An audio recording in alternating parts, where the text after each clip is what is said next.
Ya, sorotan publik kembali tertuju pada penegakan hukum kasus narkoba di Indonesia. Banyak yang menilai ada ketimpangan perlakuan ketika figur publik atau juga artis lebih sering berakhir di panti rehabilitasi, sementara masyarakat biasa harus mendekam di balik jeruji besi.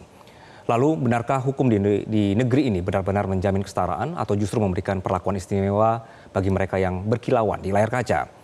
Malam ini pemirsa kami akan membahasnya bersama dengan dua narasumber, Pak Henry Yosodi Ningrat, Ketua Umum DPP Granat, dan juga Pak Suparji Ahmad, pakar hukum pidana. Selamat malam Bapak-Bapak, terima kasih sudah hadir bersama kami.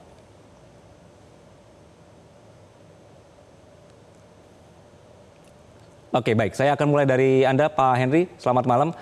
Pak Henry, kenapa kasus narkoba di kalangan artis ini terus berulang dari tahun ke tahun?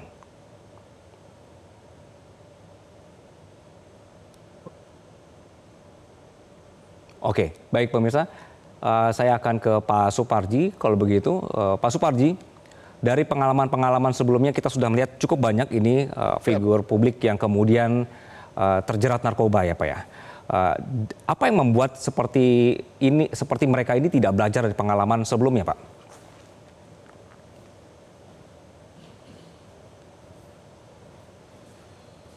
Pak Suparji?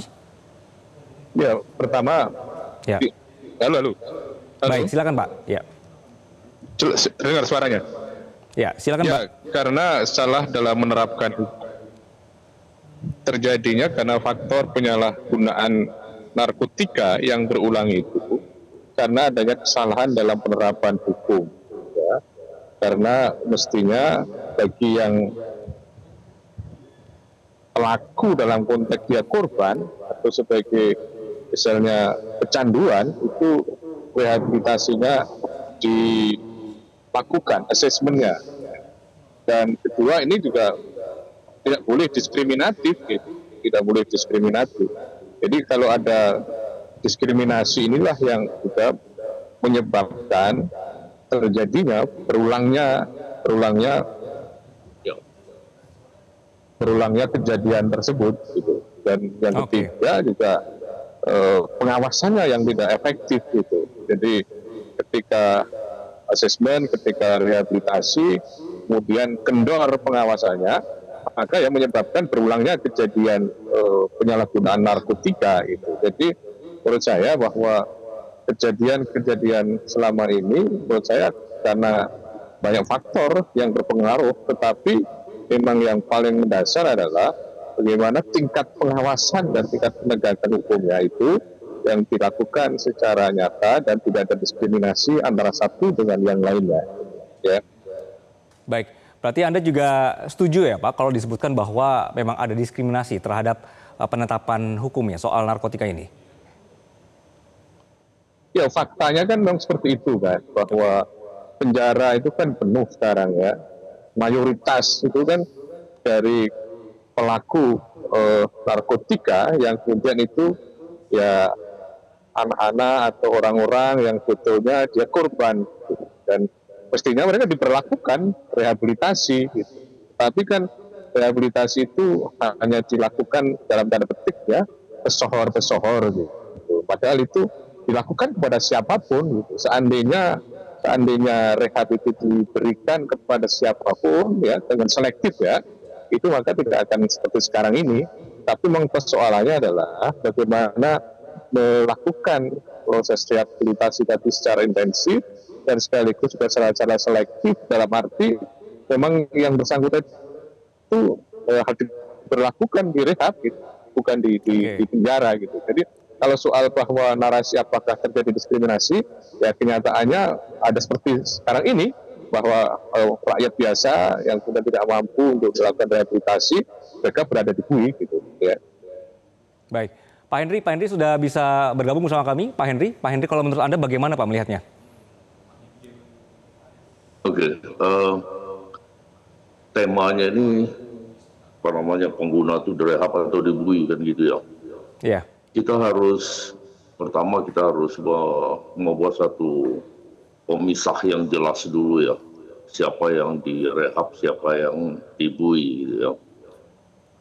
Kalau dia pengguna, ya, apalagi sudah sampai pada tingkat ketergantungan, ya, ketergantungan akan zat baik secara fisik maupun psikis, dia memang mutlak harus direhab.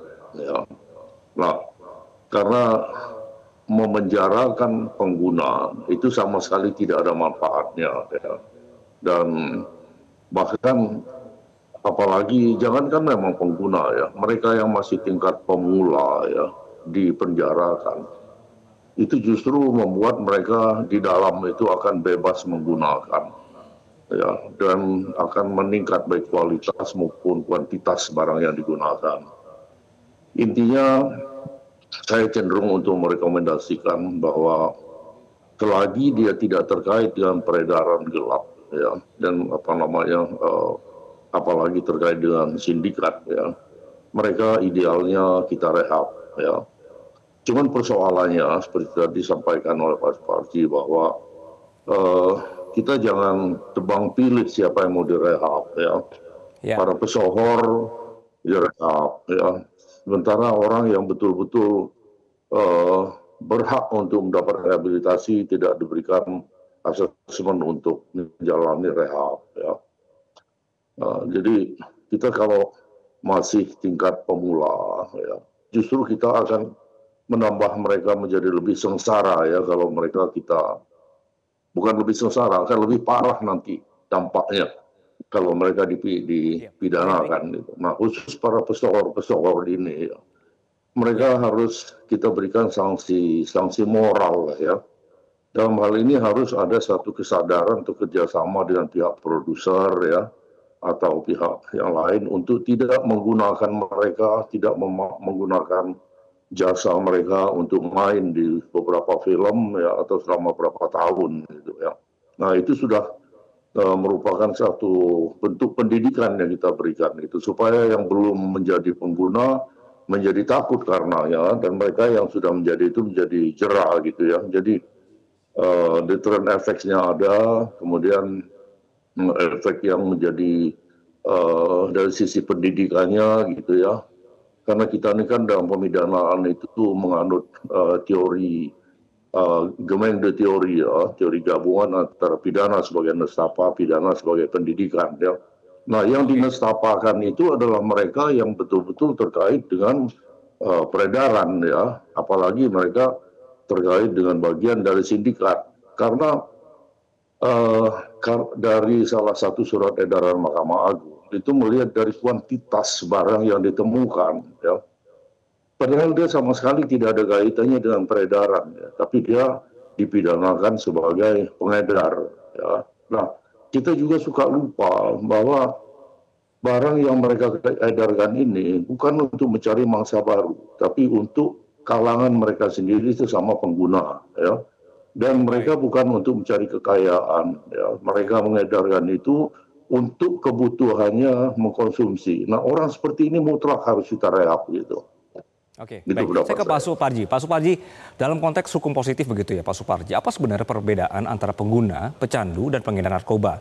Sehingga tadi Pak Hendy juga menyebutkan bahwa ini harus dipilah-pilah dulu begitu, supaya nanti siapa yang berhak rehab, yang berhak mendapatkan rehab beneran, atau pihak-pihak yang kemudian tidak dapat rehab justru mendapatkan rehab begitu. Ya, pertama pembedaannya kan sebagai pengedar dan sebagai pengguna ya. Dan itu ketika untuk pengedar, maka memang tidak ada toleransi, dia harus dihukum seberat-beratnya, dirampas asetnya gitu. Sedangkan untuk pengguna, ya pengguna itu bisa pemula, bisa kemudian dia pecandu gitu. Pada dalam konteks itu harus ada rehab, karena apa tadi katakan Prof. Hendy, saya setuju bahwa memenjarakan mereka tidak ada untungnya, tapi mereka justru lebih menjadi-jadi, yang semula sekedar pengguna, tetapi kemudian dimasukkan malah berubah menjadi pengedar gitu. Itu yang membahayakan. Maka harus benar-benar selektif ya, bahwa ini kualifikasi sebagai korban dalam konteks pengguna atau pecandu, atau dia memang bagian dari konspirasi pengedar tadi itu.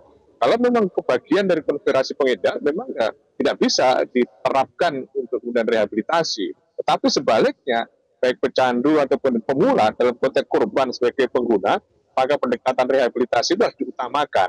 Dan inilah yang seringkali terjadi salah kaprah yang di dalam penegakan hukum, dalam arti kadang-kadang seseorang yang kemudian untuk dijustifikasi sebagai pengedar, dites, kemudian ternyata dianggap dia negatif, ya kemudian dianggap sebagai pengedar. Padahal sebetulnya dia adalah sebagai pengguna saja. Ini yang menurut saya persoalan yang paling serius adalah itu tadi. Bagaimana menempatkan orang sebagai pengguna dan sebagai pengedar tadi itu. Maka proses penegakannya itu harus betul-betul transparan gitu loh. Harus ada pengawasan yang ketat gitu. Sehingga keputusan menempatkan dia sebagai pengguna atau sebagai pengedar itu tidak subjektif gitu. Jadi ada kontrol dari institusi yang lain gitu supaya kemudian nanti tidak salah hukum, tidak salah kemudian sanksi kepada subjek hukum yang mestinya dia hanya direhabilitasi, tetapi justru dia dipenjarakan itu, Mas Andi. Ya. Baik, saya ke Pak Henry kembali. Pak Henry, sekarang model rehabilitasi kita yang sudah ada ini atau yang sudah dipakai, apakah memang sudah mampu mencapai tujuan untuk rehab secara menyeluruh, Pak Henry? Ya. Ya, silakan Pak Henry. Saya atau Pak Parji ini? Pertanyaan ya, saya, ya. Oke. Ya, silakan. Pertama, rehab itu juga tentunya